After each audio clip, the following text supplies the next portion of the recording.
Salut à tous! Aujourd'hui on vous emmène à la découverte de notre dernier aménagement sur une goélette SG2 de 1965. Anthony va s'occuper de vous présenter cet aménagement aux allures vintage juste après ces quelques images de l'intérieur.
Peut-être Olga qui va vous faire la visite parce qu'elle est surexcitée. Elle est plus en forme que moi. On va vous présenter un petit peu le nouveau projet, le dernier projet. Petite goélette. Alors vous vous battez si vous voulez. Saviem, Renault, SG2. Donc, voilà. En regardant la carte grise, il y avait marqué Renault, Saviem, SG2. Je pense qu'en fait ça a dû être la période de transition quand Renault a racheté Saviem. Donc je suppose que c'est les dernières années ou les derniers mois où ils devaient tout badger avant qu'on passe chez Renault. Donc voilà, nous sur la carte grise, il est bien marqué Renault, Saviem, goélette, SG2. Alors on est parti. Thème, on n'avait pas vraiment, presque carte blanche, on n'avait pas vraiment d'obligation. Du coup le but c'était, on a vu avec le client, d'essayer de rester dans l'esprit un peu vintage, de garder le maximum de cachet et d'essayer de faire pas trop moderne. Donc on a tout fait pour essayer de garder cette idée là et ça a plutôt bien fonctionné. On commence par le plancher qu'on a gardé d'origine. On a juste fait un gros travail dessus de réfection, un gros ponçage, un gros nettoyage. On a volontairement laissé des marques, il y a quelques marques, plein de marques d'usage qui sont là, des vieux tracés, plein de choses comme ça qu'on a volontairement laissé. Le but c'était pareil, c'était de le garder le plus à l'origine possible tout en étant quand même fonctionnel, donc lessivable. Du coup le plancher on est super content parce que ça fait beaucoup de cachet dans le camion.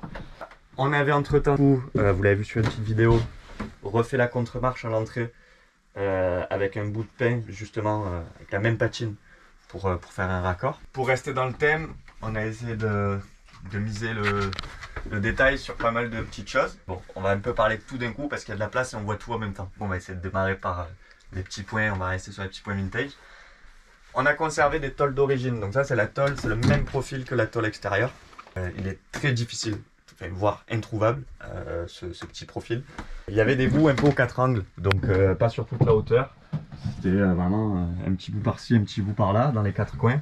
Nous, qu'est-ce qu'on a décidé de faire? On a décidé de les réunir, c'est-à-dire de tous les mettre de ce côté-là, à l'entrée. Au moins ça se voit, c'est assez sympa, ça fait un rappel avec la crédence, les poignées, on y viendra, hein, mais voilà, ça fait un petit rappel avec tout ce qui est déjà fait. Et à l'arrière, les 2 angles restants, on est passé sur du CP cintrable qu'on a peint en blanc. Voilà, on s'était dit que c'était plus logique de passer, plutôt que d'avoir un bout aux 4 coins, de tout réunir et de faire du cintrable à l'arrière. Ensuite, en restant dans les détails, on va basculer un petit peu du tout au tout, mais on est passé, du coup on a réussi à trouver un profil qui se rapproche énormément du profil extérieur de la goélette. Une petite crédence en aluminium voilà, striée, qui rend super bien. Là, pour rester dans ce thème là, on a réussi, après de longues heures de fouillage sur le net, à trouver des poignées dans un esprit années 70 à Boudin. Voilà, pareil. Ouais, on a c'est un peu comme ça. Oui, donc, du coup, ça suit super bien les profils des tôles d'origine qui sont là et de la crédence. Tout est vraiment raccord. dans les petits détails sympas. Du coup, on avait poussé le vis. On avait réussi à trouver un petit coffret électrique ancien qu'on avait dans nos stocks de brocante depuis des années. On savait pas quoi en faire, mais voilà, pour qu'on garde les vieux objets sympas. C'était un vieux coffret électrique. À la base, on a voulu l'électrifier pour que ça fonctionne avec la lumière.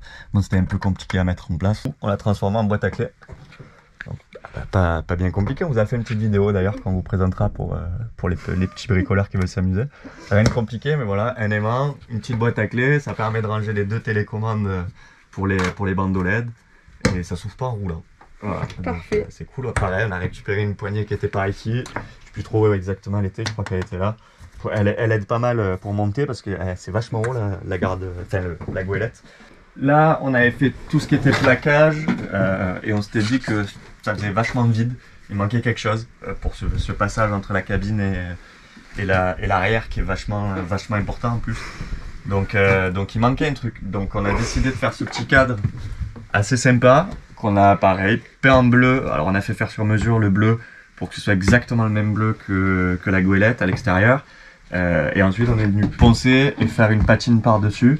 Toujours en gardant l'esprit des vis apparentes, ça je vous en ai pas encore parlé mais vous avez dû le voir, c'est vis apparentes dans tout le camion.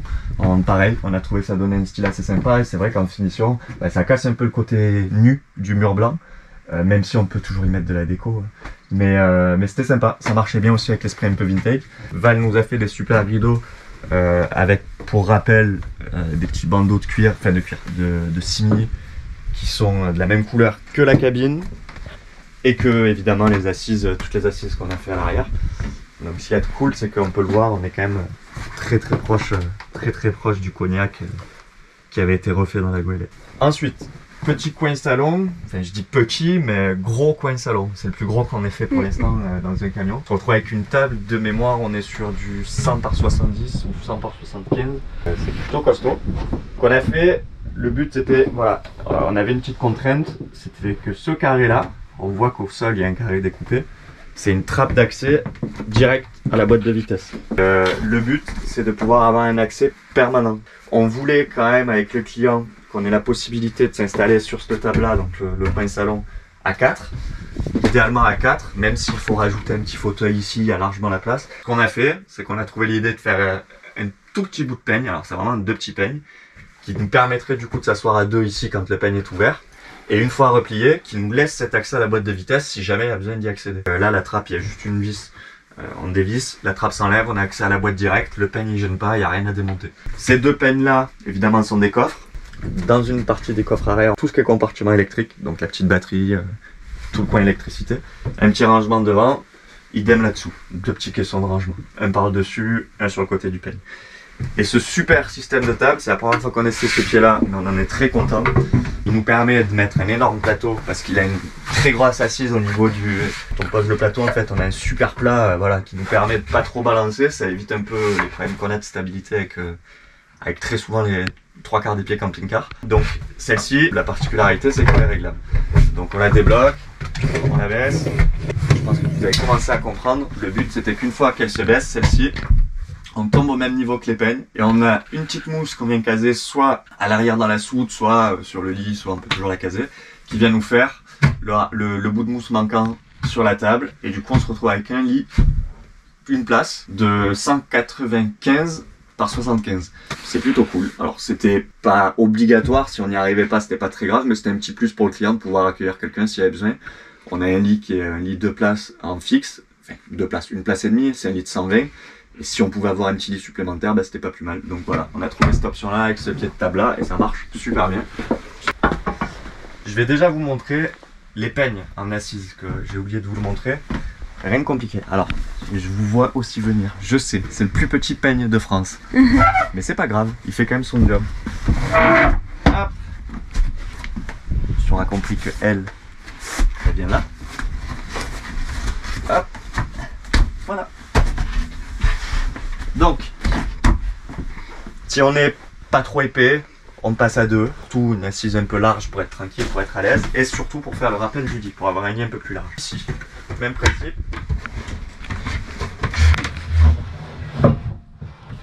Hop. Et c'est sa sœur qui vient là.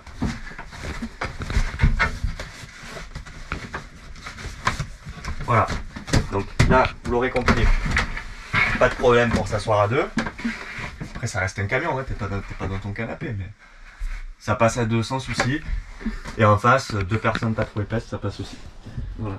Et on a toujours l'opportunité de mettre un fauteuil, deux fauteuils, une chaise, ce qu'on veut, mais il y a largement la place pour s'installer à plusieurs sur ce côté-là de la table. Et ensuite, le couchage supplémentaire. On défait le verrouillage du lit. On descend le lit au taquet. On entend ce petit clic. On peut remonter, se régler à la hauteur qu'on veut. On bloque la table.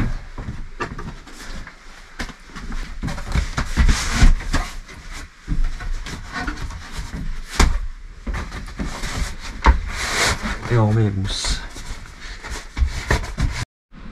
Voilà le lit en position de nuit. Il y a la place, hein? 195 de long par un peu moins de 75 de mémoire de large. Vas-y, allonge-toi pour voir. Je vous montrerai. Ah, le gars est venu gratter en même temps. Voilà. Ah ouais, c'est pas mal. Large pour une personne, c'est amplement suffisant. Et ça peut même être une configuration banquette, hein, en plein jour, si on a envie d'être calé. C'est vrai. En banquette, ça fonctionne aussi très bien. Alors, on se prive de la table, mais on se trouve qu'une banquette, on peut s'installer là. On bascule de l'autre côté avant de vous parler des meubles hauts. Coin cuisine. C'était un peu juste. On avait, au niveau de la place, on avait une demande du client qui était d'avoir un micro-ondes dans le camion. Donc nous, sur le principe, pas de problème. On essaye de le caser. Donc sur les plans, on avait fait en sorte de le caser ici. Sauf qu'en réalité, on n'était pas trop bon au niveau des proportions. C'est-à-dire que, vous le voyez, la case micro-ondes, du coup, on l'a déportée sur le côté. Si elle avait été au-dessus du robinet, ça aurait été super compliqué pour faire la vaisselle. Ça aurait pas été beau. Et puis esthétiquement, on aurait se retrouvé avec une cuisine de Playmobil, donc ça aurait été un peu compliqué. Donc du coup, on a pris le parti, on a vu avec le client de décaler le micro-ondes pour pouvoir nous dégager vraiment la cuisine. Donc voilà, la petite cuisine. Alors de quoi elle est composée? Bon, du coup, la crédence, on vous en a parlé. Une petite prise en hauteur derrière le robinet pour pouvoir brancher une cafetière ou peu importe. Une deuxième sur le plan de travail. Ensuite, on est très content de ce petit robinet de super bonne qualité. Assorti à la carrosserie extérieure. Assorti à la carrosserie. Donc celui-là, vous le retrouvez souvent dans les vidéos d'aménageurs ou des choses comme ça. On le retrouve très souvent. Ce robinet flexible, il ressort à chaque fois parce qu'il est super pratique. Sauf que on a galéré un petit peu, mais on a fini par trouver en bleu. Et coup de chance, exactement le même bleu que la goélette. Donc voilà, ça c'est encore des petits détails qu'on se régale à faire pour que tout soit cohérent et que tout ait un sens. Que ce soit vraiment joli jusqu'au bout, quoi. Donc voilà, petit robinet, un évier standard de maison parce qu'on en a marre des éviers camping-car qui sont trop petits, où on fout de l'eau de partout. Donc du coup, un évier standard de maison, une petite plaque de cuisson Dometic de feu, le classique. Voilà, on est sur du Dometic, on vous fait plus, on vous vend plus la marque, maintenant vous le savez. Ensuite, pour rester dans la lignée, on est toujours sur un frigo Dometic, du coup à compression aussi. C'est le modèle CRX 50, donc 50 litres, largement suffisant. Un petit freezer, si tu veux des glaçons. Voilà, on l'a intégré au mieux, on l'a remonté le plus haut possible parce que pareil, le client il voulait pas l'avoir le plus bas si possible, chose qu'on comprend. Ensuite, un petit rangement dessous le frigo, il est pas négligeable, hein, il fait la profondeur de la cuisine, donc certes il est un peu pénible d'accès parce qu'il est tout en bas, mais c'était dommage de le condamner. Ensuite, cette partie-là, compartiment isolé.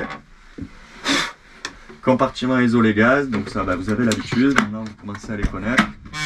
C'est toujours une histoire de normes, mais le compartiment est là, il vient d'être homologué, on est tout bon. Voilà, donc compartiment isolé, on a toujours la possibilité de ranger quelque chose ici. Notre circuit gaz ici avec nos vannes, un petit bout d'évacuation qui passe dans ce meuble-là. Super. Voilà.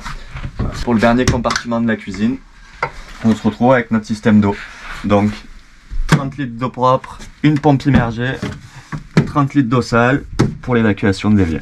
Voilà, donc tout simple, c'est des écrous libres. Donc hop, tu ressors ta pompe, tu remplis ton jerrycan. Idem pour la cuve d'eau sale. Voilà. C'est vrai que là on s'est vraiment fié à la demande du client qui était un aménagement simple et efficace. Voilà. Donc c'est pour ça qu'il n'y a pas de cuve d'eau extérieure, il n'y a pas de... C'est une petite utilisation. En fait là faut se dire que le client c'est pas spécialement pour un véhicule de loisir qu'on va utiliser à l'année.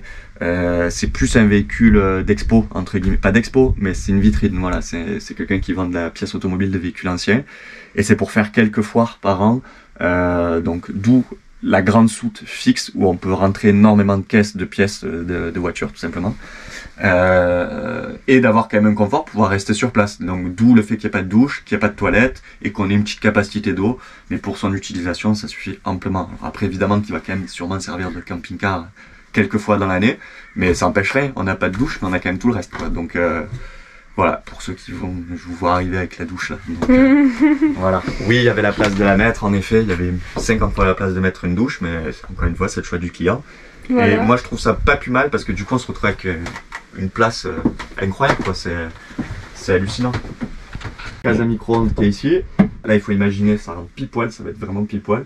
Un joli micro-ondes en façade. Alors, joli, ça reste micro-ondes, donc on fera ce qu'on peut.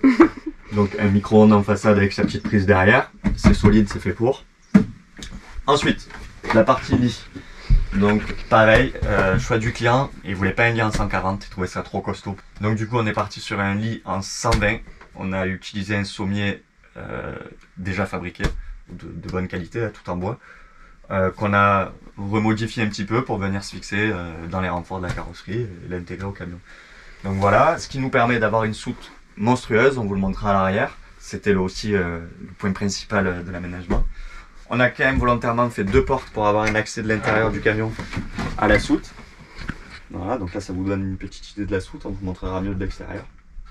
Si jamais il y a quelque chose, on veut y accéder, on n'est pas obligé de passer à l'arrière, du coup sortir. Voilà. Le lit fixe, une petite liseuse de l'autre côté. On va parler rapidement des meubles hauts. Étant donné qu'on n'avait pas beaucoup de rangement dans les éléments bas sur ce camion là, notamment dans la cuisine, il était nécessaire d'avoir des grands rangements ailleurs. Et ailleurs, ça a été des meubles hauts. C'est vraiment efficace. On a des sacrés rangements. Donc j'ai plus les cotes en tête exactes des meubles. Mais là, on est sur toute la longueur du camion. Et vous avez quand même de sacrés volumes de rangement dans chaque case. Tout est séparé, c'est tout cloisonné entre chaque porte. Et ça fait un sacré volume. Donc, en rangement cuisine, tout ce qu'on avait perdu entre guillemets en bas parce qu'on ne pouvait pas avoir du rangement, on l'a récupéré ici. Voilà, on a de quoi faire. Et on a même rajouté des petits numéros. Voilà, ça c'est notre petite touche brocante, c'est pareil, ça fait des années qu'ils nous suivent. Et on en avait une dizaine. Il en manque un, ouais, évidemment. On l'a pas trouvé. Comme ça, on va essayer de trouver, mais alors pour trouver ça.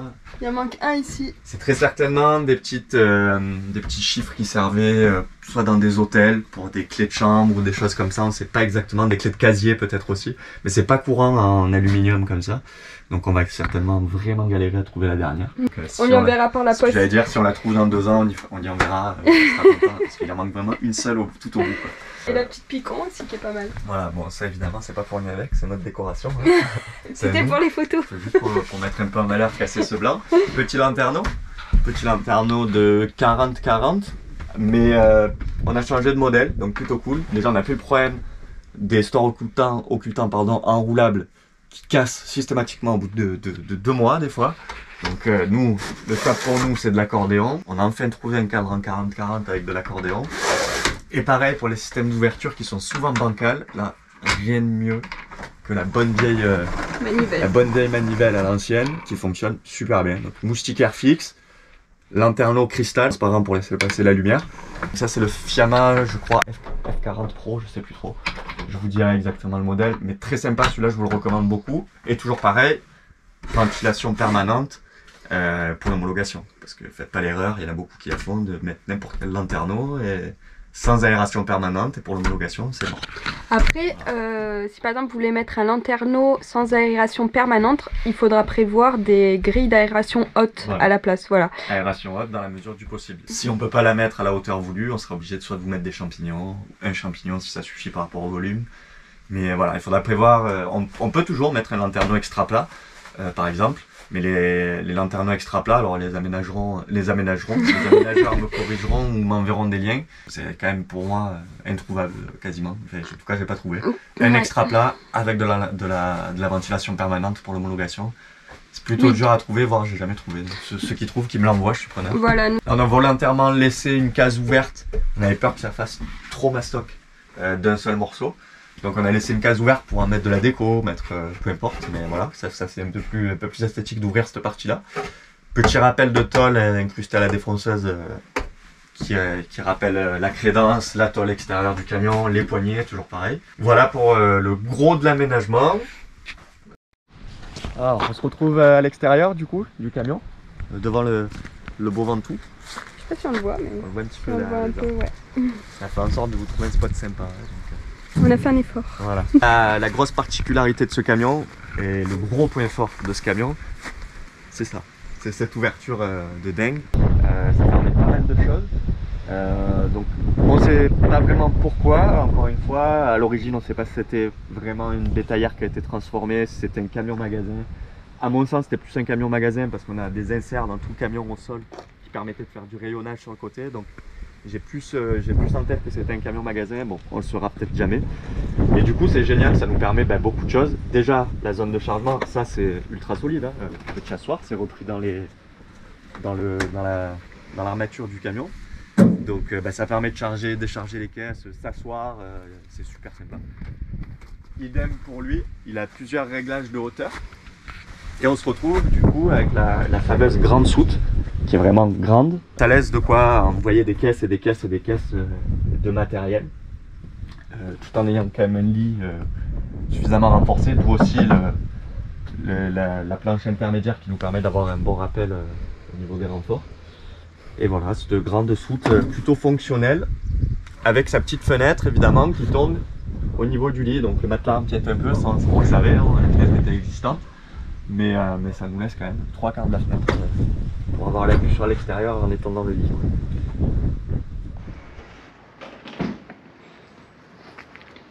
Et voilà, de retour à l'atelier, on vous présente le dernier petit détail qui manquait, la petite plaque Van Wood. Voilà, projet fini, n'hésitez pas à partager, à donner vos avis surtout. Et puis voilà, à la suite dans le prochain épisode. Salut!